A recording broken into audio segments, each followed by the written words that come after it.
성도 여러분 안녕하십니까? 오늘도 아침 예배에 찾아오신 성도님들을 진심으로 환영합니다. 아브라함은 고향을 떠나라는 하나님의 말씀에 이렇게 고백했던 것 같습니다. 말씀만 하옵소서 제가 따르겠나이다. 이 고백은 아브라함의 믿음의 여정의 시작이 되었습니다. 오늘 아침 하나님을 믿는다는 것이 어떤 것인지 말씀을 통해 깊이 묵상해보는 귀한 시간 되었으면 좋겠습니다. 이제 기도하겠습니다. 하늘에 계신 아버지, 오늘도 아침 예배로 저희를 불러주시고 말씀 안에서 믿음을 배우게 하시니 감사합니다.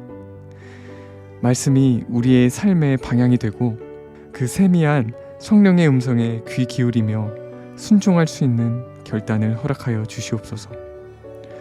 주께서 인도하시는 길이 때로는 보이지 않아도 말씀에 순종하며 한 걸음씩 걸어갈 수 있는 용기와 평안을 주시옵소서. 말씀을 전하시는 목사님과 말씀을 듣는 모든 성도들이 동일한 은혜를 받는 귀한 시간 되게 하여 주시옵소서. 예수님의 이름으로 기도드립니다. 아멘. 오늘은 목사님께서 특별한 말씀을 준비해 주셨습니다. 함께 묵상할 제목은 말씀만 하옵소서 2부의 말씀입니다. 이제 목사님께서 권면의 말씀을 전해주시겠습니다. 안녕하십니까? 오늘은 아브라함의 믿음에 대해서 살펴보겠습니다. 오늘 하나님께서 아브라함에게 이제 네가 고향을 떠나라고 하셨습니다. 창세기 12장 1절이죠. 창세기 12장 1절. 여호와께서 아브라함에게 이르시되 너는 너의 본토 친척 아비 집을 떠나 내가 네게 지시할 땅으로 가라. 고향이 중요합니다. 아브라함이 고향을 떠나는 것은 굉장히 위험한 것입니다. 왜요? 그 시대는 도적과 강도가 난무하던 시대였습니다. 고향 땅을 떠나는 순간 자기를 보호해줄 아무것도 없는 것입니다. 부족 간의 전쟁도 많았습니다. 그런 시대에 나를 보호해 줄 수 있는 이 친척들과 고향을 떠나는 것은 스스로 위험 속으로 들어가 버리는 것이에요. 하나님의 말씀만 없었다면 아브라함은 잘못 판단한 것입니다. 그런데 하나님께서 고향 땅을 떠나라고 했기 때문에 그것을 믿고 신뢰하는 것입니다. 아브라함은 이 고향의 안전함보다 하나님의 말씀을 더 믿고 신뢰한 것입니다. 그래서 떠난 것입니다. 이것을 믿음이라고 하는 것입니다. 히브리서 11장 8절입니다. 히브리서 11장 8절. 믿음으로 아브라함은 부르심을 받았을 때 순종하여 장래 유업으로 받을 땅에 나아갈새 갈 바를 알지 못하고 나갔으며. 하나님께서 아브라함에게 어디로 떠나라고 가르쳐 주셨습니까? 어디로 떠나라고 하셨어요? 모릅니다. 그냥 떠나라고 한 것이에요. 갈 바를 알지 못하고. 일단 너는 가족들을 데리고 고향을 떠나라. 그 다음에 내가 갈 곳을 나중에 알려줄 거야. 구체적인 대책이 없고 막연합니다. 다만 떠나라고 하는 것입니다. 성도 여러분, 하나님의 명령이 가끔 우리에게 이렇게 옵니다. 아브라함이 하나님의 명령에 순종했습니까? 순종했습니다. 어디로 가야 될지, 어떻게 살아야 될지 막막했지만 순종했습니다. 이것을 성경은 믿음이라고 말하는 것이에요. 왜요? 하나님을 너무나 믿는 것입니다. 하나님의 말씀과 명령이 내 생각에는 이해가 되지 않고 앞뒤가 안 맞는 것 같지만 나는 하나님이 어떤 분인지 안다. 이것입니다. 하나님의 말씀은 완전해서 단 한 번의 실수도 있지 않고 내 인생 최고의 선택을 해주신다. 그것이 믿음입니다. 히브리서 11장 나오는 믿음의 조상들이 다 그런 믿음을 갖고 살아가는 것입니다. 성도 여러분, 믿음은 하나님께서 1번부터 10번까지 다 가르쳐 주시고 완벽한 계획을 알려주신 다음에 믿으라 이렇게 하는 것이 아니라는 것이죠. 불완전하고 앞이 잘 안 보이지만 내가 하나님이다. 내가 하는 말을 너희가 믿고 따라와라. 그러면은 이 믿는 사람은 어떻게 돼요? 주여 말씀만 하옵소서 제가 따르겠나이다. 이것이 믿음입니다. 성도 여러분, 이것이 마지막 환난을 통과하는 그 믿음입니다. 자, 고향 땅을 떠나라는 하나님의 말씀을 아브라함은 어떻게 순종할 수 있었을까요? 자기 생각, 자기 뜻, 자기 감정을 믿질 않았습니다. 고향 땅을 떠나러 갈 때 무슨 감정이 생겼겠어요? 위험하지 않을까? 별 생각이 다 떠올라왔을 거예요. 그러나 그것을 믿지 않고 하나님의 말씀을 믿었다는 것입니다. 하나님의 능력을 믿은 것입니다. 아브라함은 하나님께서 내가 이 고향 땅을 떠날지라도 하나님께서 나와 내 가족을 여전히 먹여 살릴 수 있는 충분한 신이라는 사실을 믿은 것입니다. 아브라함이 믿은 신은 연약한 신이 아닙니다. 우주를 만드신 하나님께서 내 인생을 책임지신다. 한번 말씀하시면 반드시 책임지신다. 그 하나님을 믿은 것입니다. 성도 여러분, 그것은 믿음이라는 것은 결국 둘 중에 하나를 믿는 거예요. 하나님을 믿든지 나를 믿든지입니다. 하나님을 믿는 것을 믿음이라고 그러고 나를 믿는 것은 멸망이라고 그러는 것입니다. 이것이 분명해야 돼요. 많은 사람들이 하나님을 믿는다고 말하지만 실제로는 자기를 믿고 살아가는 것입니다. 그래서 하나님께서 말씀하시면 계속 두려워하고 염려하고 불안해서 순종하지 못하는 거예요. 두려움 때문에. 하나님은 사랑하는 것 같아요. 그런데 두려움이 너무 큰 것입니다. 그래서 말씀만 하옵소서 제가 따르겠나이다. 이 신앙으로 들어가는데 실패하는 것입니다. 성도 여러분, 우리 그리스도인들이 하나님의 능력을 믿지 못하면 어떻게 될까요? 이 인생을요, 정말 불안하게 살게 됩니다. 사람들 눈치 보고 늘 주변을 살핍니다. 확고부동함이 없습니다. 늘 마음이 초조하고 염려합니다. 지칩니다. 믿음에서 믿음으로 성장하지 못하게 되는 것입니다. 그래서 먹고 사는 일에 급급해서 순종의 종으로 살아갈 수 없다. 왜요? 이유는 단순합니다. 하나님의 지혜와 능력과 완전하심을 내가 믿지 못한다는 것이죠. 차라리 내가 나를 믿고 사는 것이 마음이 편하다는 것입니다. 그래서 예수께서 두 주인을 섬기지 말라고 하신 것이에요. 성도 여러분, 하나님께서 어떤 분이십니까? 나와 내 가족이 먹을 것과 입을 것을 충분히 공급하실 수 있는 능력이 있는 분 아닙니까? 그래서 예수께서 그런 거는 기도하지도 말라고 그런 거 아니에요? 우리가 하나님의 능력을 바라보면은 바로 백부장의 대답이 나온다는 것입니다. 주여 말씀만 하옵소서 제가 따르겠나이다. 이것이 믿음입니다. 성도 여러분, 우리가 믿음이 있으면, 하나님께 대한 믿음이 있으면요, 하나님께 질문하지를 않게 돼요. 제 경험도 그래요. 믿음이 없었을 땐 질문이 많았어요. 하나님 꼭 이렇게 해야 됩니까? 성경에 왜 이렇게 자꾸 이상한 얘기들이 나오나요? 어떻게 하라고 저보러? 근데 하나님께 대한 믿음이 생기니까 어떻게 돼요? 질문이 사라져요. 아브라함은 하나님께서 약속하신 땅이 어디입니까? 묻지 않고 떠났어요. 왜요? 하나님을 믿었기 때문입니다. 하나님, 제가 그 땅으로 이사 가면 그 땅에 땅값이 오를까요? 농사가 잘 될까요? 묻지를 않는다는 것입니다. 왜 묻지 않아요? 두 가지 이유가 있어요. 첫째, 하나님을 신뢰하기 때문에 묻지 않는 것입니다. 둘째, 하나님의 말씀에 순종하는 것이 나에게 최고의 복이라고 확신하는 것입니다. 그것이 내 인생의 행복이고 유익이라는 사실을 내가 신뢰하기 때문에 묻지 않고 가는 것입니다. 아브라함의 믿음에도 위기가 찾아왔죠. 그 위기를 누가 가져왔습니까? 옆에 있는 사람이죠. 사라의 믿음이 흔들리면서 아브라함도 흔들렸습니다. 사라가 남편에게 이런 식으로 얘기했죠. 여보, 당신이나 나이가 이제 너무 많아서 하나님께서도 아기를 주기 힘든가 봅니다.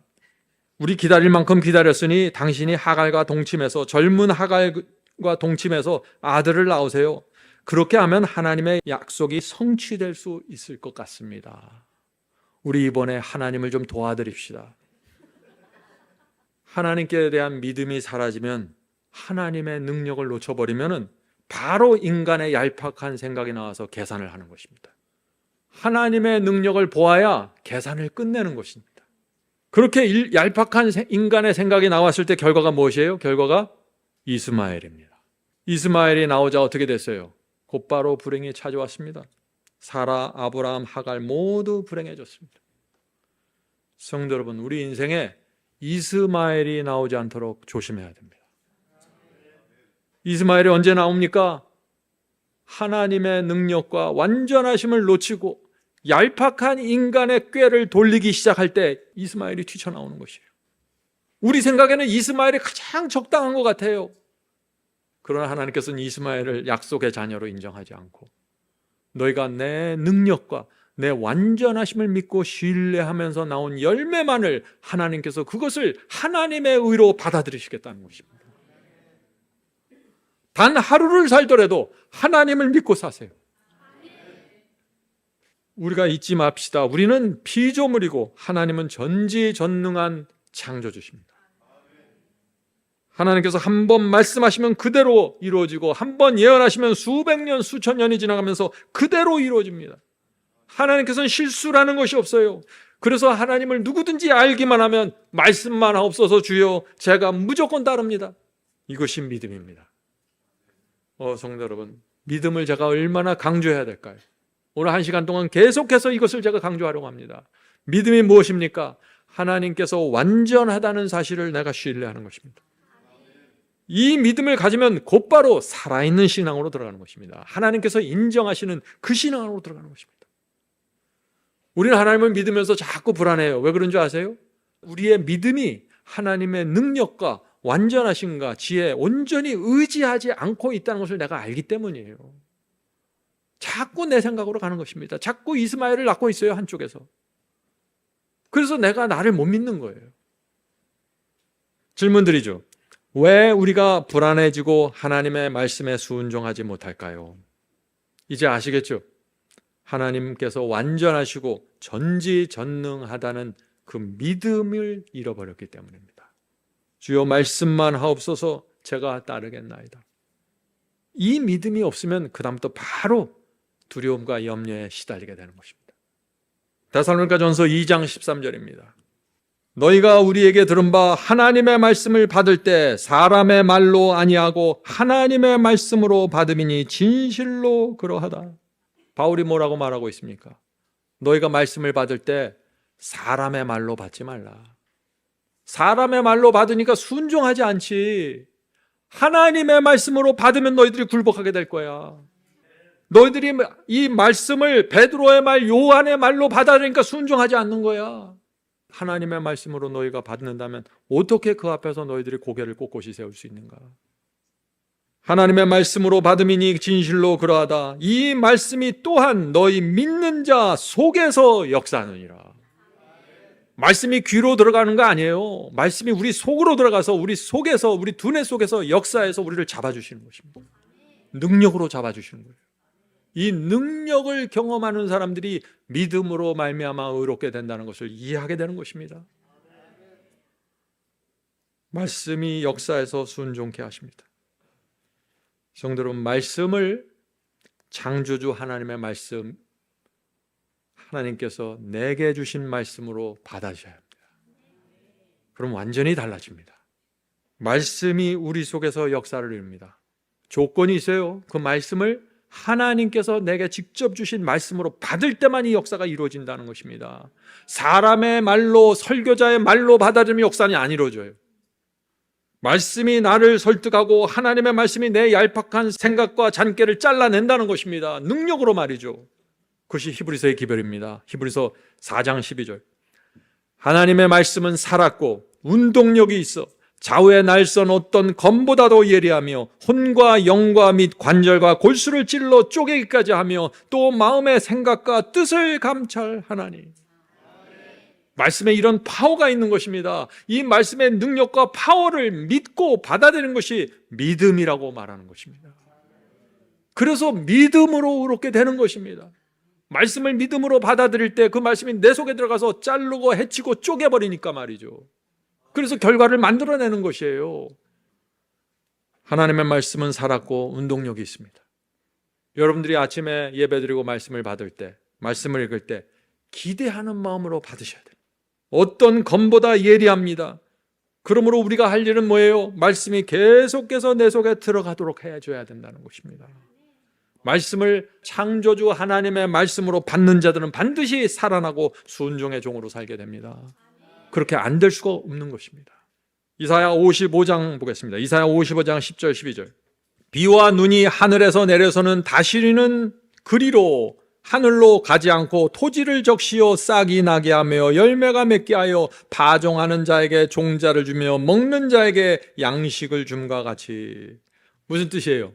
하늘에서 비와 눈이 내리면 그것은 허지로 돌아가지 않고 반드시 결과를 만들어낸다는 것입니다. 그것처럼 하나님의 말씀이 오면은 반드시 결과를 만들어낸다는 것을 지금 이사야 선지자가 말하고 있는 것이요. 계속해서 읽어보겠습니다. 11절. 내 입에서 나가는 말도 하나님의 입에서 나가는 말씀도 헛되이 내게로 돌아오지 아니하고 나의 뜻을 이루며 말씀이 나와서 내 속에 들어가서 하나님의 뜻을 이뤄낸다는 것입니다. 나의 뜻을 이루며 나의 명하여 보낸 일에 형통하리라. 이것이 말씀의 능력입니다. 이 말씀의 능력을 믿는 것이 믿음입니다. 하나님을 믿으면 하나님의 말씀도 믿게 되고 하나님의 말씀을 믿으면 그 말씀 속에 포함되어 있는 능력도 믿는다는 것입니다. 이런 자들 안에서 믿음으로 의롭게 된다는 그 놀라운 경험이 이루어지는 것입니다. 어떻게 해요? 말씀의 능력으로요. 12절입니다. 너희는 기쁨으로 나가며 평안히 인도함을 받을 것이요. 결국 말씀이 나와서 하나님의 입에서 나온 말씀이 나가서 우리 속에서 역사하면서 우리 속에서 기쁨과 평안을 만들어낸다는 것입니다. 그래서 이사야는 결국 이 말을 하고 있는 것입니다. 하나님의 입에서 나온 말씀은 하나도 허공으로 사라지지 않습니다. 말씀은 반드시 결과를 만들어냅니다.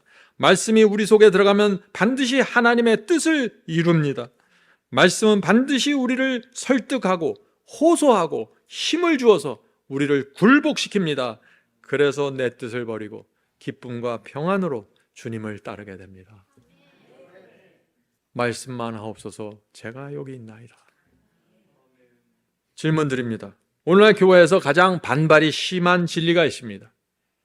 하나님의 말씀이 내 속에 역사할 때 우리가 어떻게 반응해야 될까요? 우린 로봇가 아니에요. 하나님의 말씀이 들어오면 그냥 자동적으로 프로그램대로 돌아가서 내가 변화되는 것이 아니에요. 말씀이 엄청난 능력으로, 거룩한 능력으로 올 때 우리가 반응하게 된다는 것입니다. 어떤 반응을 해야 될까요? 굴복해야 한다는 것입니다. 오늘날 사람들이 가장 싫어하는 단어, 굴복입니다. 왜 이 단어를 그렇게 싫어할까요? 다니엘과 세 친구처럼 죽기까지 굴복하셔야 됩니다. 여러분의 육체는 싫어해요. 여러분의 육체는 하나님의 말씀을 싫어합니다. 저항하려고 하는 것이 우리의 변연계에서 올라옵니다. 아무리 거듭나고 아무리 성화돼서도 우리 변연계에서는 그런 충동과 거절이 올라오는 것이에요. 그래서 사도 바울도 나도 날마다 죽노라고 말하는 것입니다. 골로새서 1장 29절 보죠. 이것이 신앙입니다. 이를 위하여 나도 바울도입니다. 나도 내 속에서 능력으로 역사하시는 하나님의 역사를 따라 힘을 다하여 수고하노라. 아니 하나님의 말씀이 능력이어서 그 말씀의 능력이 내 속에 들어가면 자동적으로 변화가 돼야 될 텐데 사도 바울은 나도 힘을 다하여 수고하노라. 왜 이런 말을 했을까요? 힘을 다해서 수고한다는 말은 이 원어를 보면요, 죽을 힘을 다해서 수고한다는 뜻이에요. 죽기까지 충성하라는 것입니다. 왜요? 우리는 이 연약한 육체를 쓰고 있는 피조물이기 때문입니다. 우리 속에서 하나님의 뜻을 거절하는 충동과 느낌이 우리의 두뇌 변연계에서 올라오는 것입니다. 아무리 거듭나고 아무리 성화된 사람도 말이죠. 수고는 굴복을 뜻하는 것입니다. 하나님의 말씀이 내 속에서 호소하고 설득할 때 힘을 다해 굴복하십시오. 육체를 십자가에 못 박으십시오. 그것이 여러분의 할 수고입니다. 바울도 나도 수고한다고 말하고 있는 것입니다. 그런 성도들이 바울처럼 기쁨과 평안으로 주님을 따르게 됩니다. 이것이 바울의 기별입니다. 성도 여러분, 믿음이 무엇입니까? 믿음이 무엇이에요? 온 마음과 뜻과 정성을 다하여 목숨을 다하여 주님의 뜻을 따르는 것입니다. 그것이 믿음 아니에요? 네. 자, 질문 드리죠. 오늘날 교회에서 가장 많이 존재하는 가짜 믿음이 어떤 것일까요? 가짜 믿음. 어떤 믿음이 거짓 믿음입니까? 하는 질문입니다. 말씀을 어떤 지적인 동의나 이해로만 생각하는 것이에요. 아, 내가 그 교리 알았습니다. 깨달았습니다. 나는 믿음이 있습니다. 이렇게 생각하는 거예요. 가짜 믿음이라는 것이죠. 오늘 믿음의 본질을 봤죠. 믿음은 하나님을 믿는 거예요. 진리가 무엇인지 알고 깨닫는 것은 깨달음이지 믿음이 아니에요. 그것은 내가 깨달으니까 하나님을 더 믿게 되고 더 순종하게 되는 것이죠. 예수께서 십자가에 나를 위해서 돌아가셔서 내 죄가 용서되었습니다. 나는 그 사실을 인정하고 동의합니다. 그것은 동의이지 믿음이 아닙니다. 여러분들 믿음이 무엇이고 동의가 무엇인지 정확하게 이 차이가 구별이 되십니까? 믿음은 하나님께서 이렇게 하라고 하실 때 내가 하나님을 믿기 때문에 말씀만 하옵소서 제가 합니다. 이것이 믿음입니다. 하나님께서 그렇게 하지 말라고 하실 때 내가 하나님을 믿습니다. 제가 그렇게 하지 않겠습니다. 이것을 믿음이라고 하는 것입니다. 왜 우리가 하나님 말씀에 순종합니까? 온 마음과 목숨과 뜻을 다하여 주를 사랑하기 때문입니다. 주님의 완전하심을 내가 신뢰하기 때문입니다. 성도 여러분, 이 라오디게아 교회는 믿음이 사라진 교회입니다. 그래서 불로 연단한 금을 사라, 믿음을 사라고 호소하시는 것입니다. 그래서 우리가 참된 믿음을 보려면요, 라오디게아 교회에서 찾으면 안 돼요. 1세기의 교회로 가야 됩니다. 초대교회로 가야 돼요. 거기 가야 사도들이 전했던 그들의 믿음이 정확하게 보이는 것입니다. 1세기의 성도들은 이렇게 믿었습니다. 주님을 믿으면 부활할 수 있다. 로마 황제를 두려워하지 말고 하나님을 두려워하라. 화영대에서 불타고 맹수에게 물려 죽어도 부활할 수 있다. 모든 어떤 고난과 어려움이 있어도 주님께 충성해야 한다. 우리 주님께서 약속하셨다. 너희가 나를 믿으면 죽어도 살겠고. 이것이 하나님께 대한 믿음입니다. 말씀과 약속에 대한 믿음이에요. 이것이 모든 것을 극복하고 이기게 만드는 것입니다. 그들이 이 믿음으로 소아시아와 유럽을 복음으로 불태웠던 것입니다. 성도 여러분, 믿음의 본질로 오늘 들어갑시다. 우리가 무엇을 믿는 사람들인지 정확하게 나타나야 되는 것이죠. 로마서는 믿음을 분명하게 말합니다. 로마서 6장 16절입니다. 로마서 6장 10절. 너희 자신을 종으로 들여 누구에게 순종하든지 그 순종함을 받는 자의 종이 되는지를 너희가 알지 못하느냐. 혹은 죄의 종으로 사망에 이르고 혹은 순종의 종으로 의에 이르느니라. 분명하죠. 더 이상 어떻게 구체적으로 말씀할 수 있을까요? 믿음은 어떤 상황에서도 주님의 말씀을 붙잡고 순종의 종으로 사는 것입니다. 믿음은 주여 말씀만 하옵소서 제가 순종하겠습니다. 이것이 믿음이에요. 질문 드립니다. 제자들이 이방인들에게 복음을 전한 목적이 무엇입니까? 복음을 전했죠? 무엇을 기대하면서 복음을 전했냐 하는 것입니다. 사도들이 사람들에게 어떤 변화가 생길 것을 기대하면서 복음을 전했을까요? 바울은 로마서에서 자신이 복음을 왜 전하는지, 무엇 때문에 전하는지 분명하게 밝힙니다. 로마서 1장 5절입니다. 우리는 은혜와 사도의 직분을 받아 그 이름을 위하여 모든 이방인 중에서 믿어 순종케 하나니. 분명하죠? 바울이 복음을 전한 이유와 목적이 무엇입니까? 사람들이 하나님을 믿어 순종케 하기 위해서. 너희 주님을 믿냐? 거기서 끝나라. 이게 아니에요. 믿습니까? 순종하십시오. 이것이 복음이라는 것이에요. 로마서 마지막 장에서도 바울은 똑같은 말씀을 다시 반복합니다.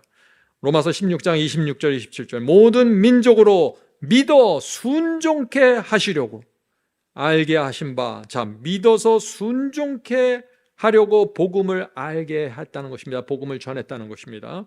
그 비밀의 계시를 쫓아낸 것이니 이 복음으로 너희를 능히 견고케 하실 지혜로운 하나님께 예수 그리스도로 말미암아 영광이 세세토록 있을지어다. 아멘. 성도 여러분, 바울이 어떻게 해야 하나님께 영광을 세세토록 돌릴 수 있다고 했습니까?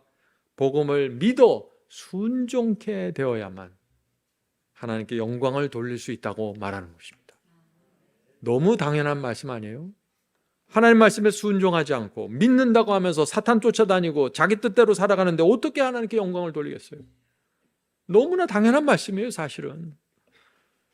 성도 여러분, 복음은 우리를 믿음까지 데려가는 것이 아니라 순종의 열매까지 인도한다는 것이에요. 그래서 이 복음이 능력의 복음이 승리의 복음이라고 말하는 것입니다. 창조주 하나님을 전적으로 믿고 신뢰하십시오. 그분의 말씀을 받아들일 때 성령께서 역사하십니다. 그것은 미움이고 그것은 증오니까 버려야 된다. 성령께서 가르쳐 주시고 책망할 때 굴복해야 된다는 것입니다. 그때 성령께서 우리 속에 새 마음을 주신다는 것입니다. 성령께서 우리에게 새 정신, 새 인생관, 새 신앙, 새 동기, 새 감정을 주셔서 우리를 새로운 피조물로 태어나게 하신다. 이것이 믿음으로 말미암아 거듭나는 것이고, 성령께서 우리 속에서 이런 하나님의 의를 날마다 이루어 주시기를 간절히 바랍니다. 하늘에 계신 저희들의 아버지, 하나님은 여호와시고 저희는 피조물입니다. 주여, 저희가 하나님을 오해하고 산 적이 많이 있습니다. 주여, 저희가 하나님을 알고 저희가 누구인지 알게 해 주시옵소서. 하나님께서 얼마나 위대하시고 얼마나 큰 능력을 가지셔서 말씀 한 번 하시면 우주를 만드시고 모든 것을 창조하시는 그 하나님, 그 입에서 나온 말씀이 저희 속에 들어갈 때 그 말씀이 능력이 돼서 움직인다는 사실을 믿게 해 주시옵소서. 성령께서 말씀과 함께 역사하시면서 우리가 누구인지 보여주시고 우리의 문제가 무엇인지 가르쳐 주시고 인도하시고 힘을 주시면서 우리를 끌고 간다는 이 사실을 믿게 해 주시옵소서. 저희가 반응하게 해 주시옵소서. 하늘에 계신 아버지, 저희의 믿음이, 저희의 신앙이 말씀과 따로 겉돌지 않도록 도와주시옵소서. 말씀이 하나의 지식과 이해에서 끝나는 것이 아니라 하나님에 대한 믿음으로 나갈 수 있도록 축복해 주시옵소서. 이 어려운 세상과 고단한 세상에서 하나님을 의지하고 사는 것이 얼마나 큰 특권인지 저희가 깨닫게 해 주시옵소서. 하나님을 생각할 때마다 저희가 달려가서 하나님 옆에 서기를 간절히 소원하는 그런 마음과 정서를 허락해 주시옵소서. 하나님께 대한 오해를 내려놓고 하나님께서 얼마나 우리를 구원하고 하늘 도성으로 인도하시기를 소망하는지 저희가 알 수 있도록 성령께서 가르쳐 주시옵소서. 더 이상 인간의 생각과 꾀에 의지하지 않고 거룩하신 하나님, 나를 위해서 모든 것을 바치신 하나님을 의지하고 이 세상 살아갈 수 있도록 축복해 주시옵소서. 모든 말씀 예수 그리스도의 이름으로 간절히 기도드립니다. 아멘. 성도 여러분, 마지막 사명에서는 아침 예배 채널을 유튜브에서 별도로 운영하고 있습니다. 아침 예배 채널에서는 매일 새벽 4시에 예배 영상이 올려지고 있으며 특별히 아침 9시에 예배가 진행됩니다. 아침 9시 예배가 아침 예배 채널의 독특한 특징입니다. 원하시는 분들은 유튜브에서 아침 예배 채널을 별도로 구독 신청하여 주시면 저희와 함께 아침마다 예배 드릴 수 있습니다. 매일 아침마다 하나님의 말씀으로 저희 모두가 주 앞에 나와 예배 드리는 신앙으로 함께 나가게 되길 간절히 바랍니다. 감사합니다.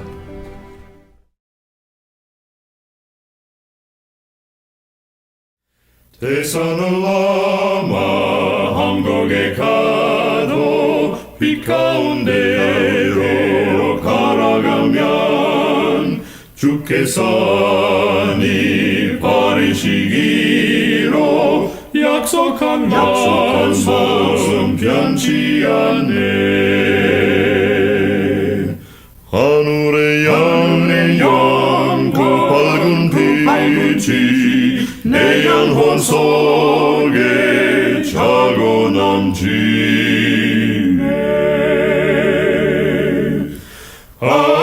할렐루야 늘 기뻐하며 주 이름 높이 찬양하리. 권명한 자비 늘 기뻐하며 영원한 장금 정착하고 그 크신 이름 찬양함으로 날마다 빛이 갈아가리. 하늘의 영광 그 밝은 빛이 내 영혼 속에 차고 넘치